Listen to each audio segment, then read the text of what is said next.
Today we are going to discuss about the three type of blood vessel. तो सबसे पहले हमारे पास है artery, then vein and capillary. अब इनके पास कुछ लेयर्स होते हैं जब हम इनका ट्रांसफर सेक्शन लेते हैं.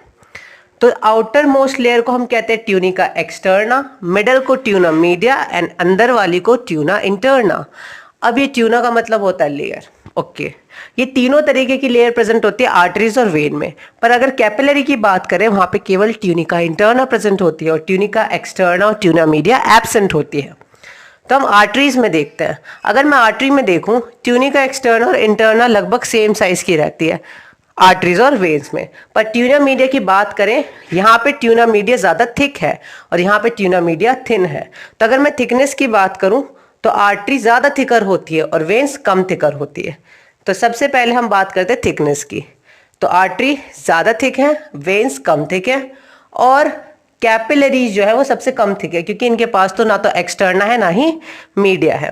ब्लड प्रेशर की बात करें, अगर आर्टरीज थिक है तो उनके अंदर जो ब्लड प्रेशर होगा वो कैसा होगा? उनके अंदर जो ब्लड प्रेशर होगा वो हाई होगा क्योंकि कम स्पेस है तो ब्लड तेजी से फ्लो करेगा. तो यहाँ पे हाई ब्लड प्रेशर होता है, यहाँ पे लो ब्लड प्रेशर होता है और यहाँ पे जो ब्लड प्रेशर रहता है वो लगभग मीडियम रहता है.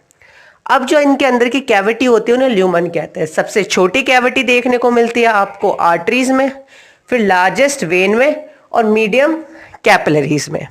Now next blood. अब जो जितनी भी आर्टरीज होती हैं वो ऑक्सीजनेटेड ब्लड कैरी करती है. Exception is pulmonary artery. अब पल्मोनरी का मतलब क्या होता है? It is related to the lungs. ठीक है जी, लंग से ब्लड आएगा ऑक्सीजनेटेड. और वेन्स की बात करें सारी वेन्स डीऑक्सीजनेटेड ब्लड कैरी करती है. एक्सेप्शन इज पल्मोनरी वेन्स जो ऑक्सीजनेटेड ब्लड कैरी करती हैं. ठीक है जी. और यहाँ पे जो कैपिलरीज है, कैपिलरीज कैसे बनते हैं? जब आर्टरीज आर्ट्रियोल्स में टूटती है, वेन्स वेन्यूल्स में टूटती है, यानी कि दोनों का जंक्शन है एक तरीके से. तो यहाँ पे मिक्स ब्लड पाया जाएगा, ऑक्सीजनेटेड भी और डीऑक्सीजनेटेड भी. अब देखिए अगर प्रेशर हाई है तो ब्लड कहाँ से जाएगा? High pressure to low pressure. Pressure high maintain रहता है आर्टरीज में, पर वेन्स में प्रेशर मेंटेन करने की समस्या है. तो आर्टरीज में जो ब्लड का फ्लो होता है वो यूनिडायरेक्शनली होता है हमेशा क्योंकि यहाँ पे हाई प्रेशर रहता है. पर वेन्स में बात करें यहाँ पे बाई डायरेक्शनल हो सकता है ब्लड का, यानी कि बैक फ्लो हो सकता है ब्लड का. तो उस बैक फ्लो को प्रिवेंट करने के लिए हमारे पास होते हैं वॉल्स. तो अगर हम वॉल्स की बात करें वो आर्टरीज में एब्सेंट होते हैं क्योंकि इनके पास ऑलरेडी हाई प्रेशर मेंटेन रहता है और वेन्स के पास वॉल्स प्रेजेंट होते हैं.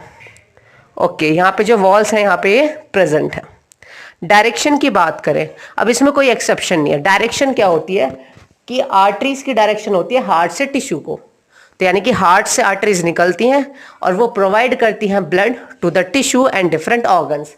ठीक है जी. ये पंप करने में हार्ट पंप करता है और आर्टरीज उस पंप ब्लड को ट्रांसफर करती है टू द टिश्यू. ना वेन्स की बात करें, अब वेन्स का जो डायरेक्शन होती है इनमें ब्लड की वो होती है टिश्यू टू हार्ट. कहाँ से होती है? Tissue to heart. यानी कि टिश्यू का जितना भी डीऑक्सीजनेटेड ब्लड है वो हार्ट में कलेक्ट, तो एक कलेक्टिंग का काम करवा रहे हैं.